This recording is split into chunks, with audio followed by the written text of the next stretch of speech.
दोस्तों जियो financial service की बात करें तो हमारे सामने म्यूचुअल फंड के लेटेस्ट आंकड़े आ चुके हैं जुलाई महीने के। तो यहाँ पे देख सकते कि कौन से म्यूचुअल फंड है जिन्होंने इन्वेस्टमेंट किया और किसने अपनी होल्डिंग को बेचा है, समझने की कोशिश करेंगे इस वीडियो के माध्यम से। इसके अलावा जियो फाइनेंशियल लिमिटेड की बात करें तो इसका हमारे को डिविडेंड मिलने जा रहा है।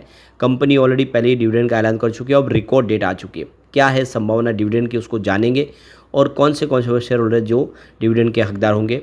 और सबसे जो बड़ी बात है, कंपनी लगातार अपना बिजनेस बढ़ा रही है। अब इसके बीच में एक सेबी की तरफ से एक चौंकाने वाला फैसला किया गया म्यूचुअल फंड के बिजनेस करने वाली कंपनियों के लिए, जो एक झटका साबित हो सकता है। अब जैसे कंपनी ने अभी म्यूचुअल फंड का बिजनेस शुरू किया है, क्या इसका निगेटिव असर होगा, समझने की कोशिश करेंगे इस वीडियो के माध्यम से। लेकिन फ्रेंड्स, उससे पहले अगर आप पहली बार हमारे चैनल पे आए तो चैनल को सब्सक्राइब कर दीजिए, एक बेल आइकॉन दबा दीजिए ताकि जब भी नया वीडियो बने पहला नोटिफिकेशन आपको मिले। वीडियो पसंद आए तो लाइक से जरूर कीजिए।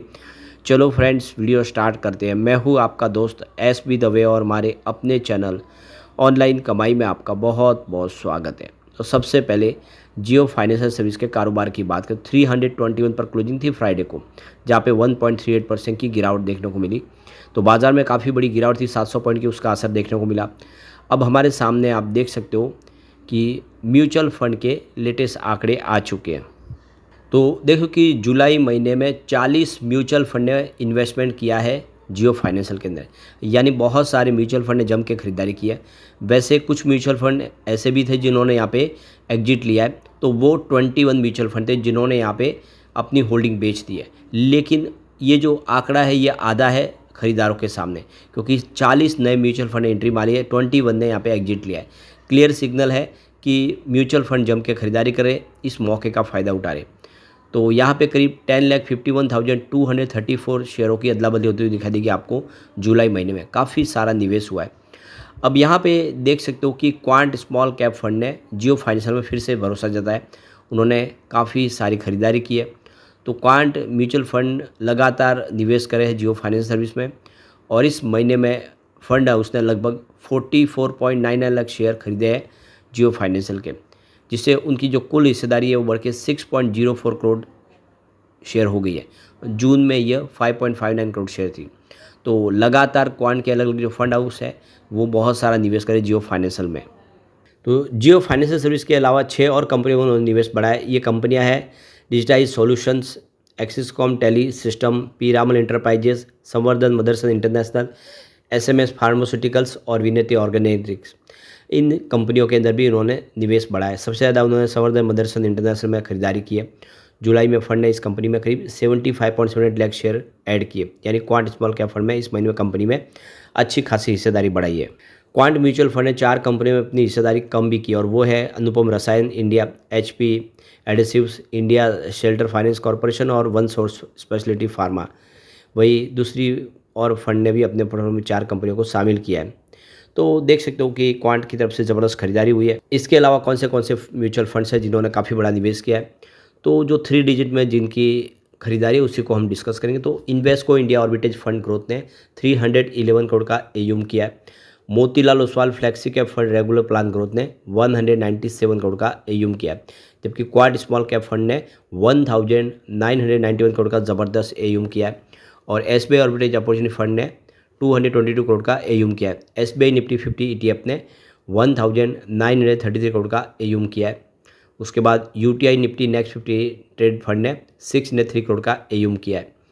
और फिर UTI Nifty 50 index fund regular plan growth ने 227 करोड़ का एयूम किया है। फिर Quant ELSS tax saver growth ने 977 करोड़ का एयूम किया है। क्वांट एग्रेसिव हाइब्रिड फंड ने 172 करोड़ का एयूम किया है। तो quant flexi cap fund growth ने 363 करोड़ का एयूम किया है। तो ये क्लियरली सिग्नल क्वांट के बहुत सारे फंड हाउस ने जम के खरीदारी की है, और एक बहुत बड़ा शुभ संकेत है। आने वाले समय जियो फाइनेंशियल में इसका पॉजिटिव असर देखने को जरूर मिलेगा। अब जियो फाइनेंशियल सर्विस लिमिटेड अपना डिविडेंड देने जा रही है। इसकी रिकॉर्ड डेट नेक्स्ट वीक है, तो हमारे सामने रिकॉर्ड डेट आ चुकी है। तो आप देख कि कंपनी 50 पैसे पर शेयर डिविडेंड देने जा रही है। 31 मार्च 2025 का फाइनल डिविडेंड होगा। और यहाँ पे देख सकते हो कि इसके लिए कंपनी की जो एनुअल जनरल मीटिंग होने जा रही है 28 अगस्त 2025 को, इस मीटिंग के दौरान प्रस्ताव को पास करके जल्द से जल्द डिविडेंड शेयर होल्डर को दे दिया जाएगा। तो यहाँ पे जियो फाइनेंस सर्विस के लिए जो रिकॉर्ड डेट फिक्स की गई है वो है 11 अगस्त 2025। इसका मतलब ये है कि 11 अगस्त 2025 को जिनके डिविडेंड अकाउंट में शेयर होंगे उन सबको डिविडेंड मिल जाएगा। ये डेट आपको ध्यान रखनी है। अगर आप 11 अगस्त को खरीदारी करते हो तो आपको डिविडेंड का फ़ायदा नहीं मिलेगा, उससे पहले आपको शेयर खरीदने होंगे। तो मंडे 11 अगस्त रिकॉर्ड डेट है, ये आपको खास ध्यान रखना है डिविडेंड के लिए। और एजीएम के दौरान इसका जो प्रस्ताव पास हो गया उसके बाद में जल्द से जल्द आपके अकाउंट में डिविडेंड आ जाएगा।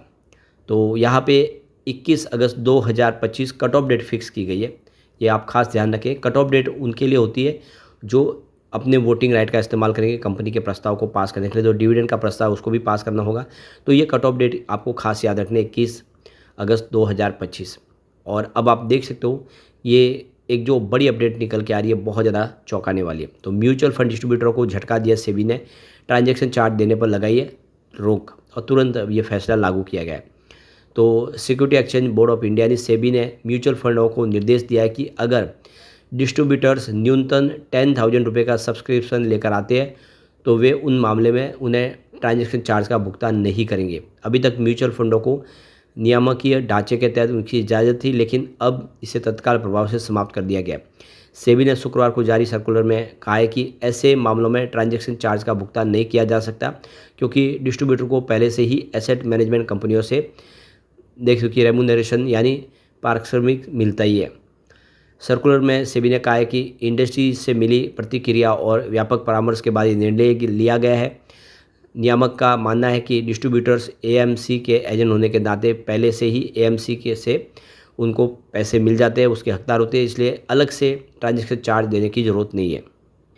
रेगुलेटर ने कहा है कि मास्टर सर्कुलर के पैराग्राफ 10(4)(IB) और 10(5) में दिए गए चार्ज और कमीशन को समाप्त किया जाता है।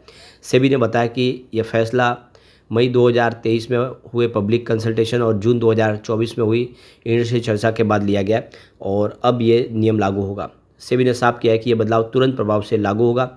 इससे म्यूचुअल फंड डिस्ट्रीब्यूटर्स की आय पर असर पड़ सकता है। वही एएमसी के लिए यह अतिरिक्त लागत कम करने का वाला कदम साबित हो सकता है।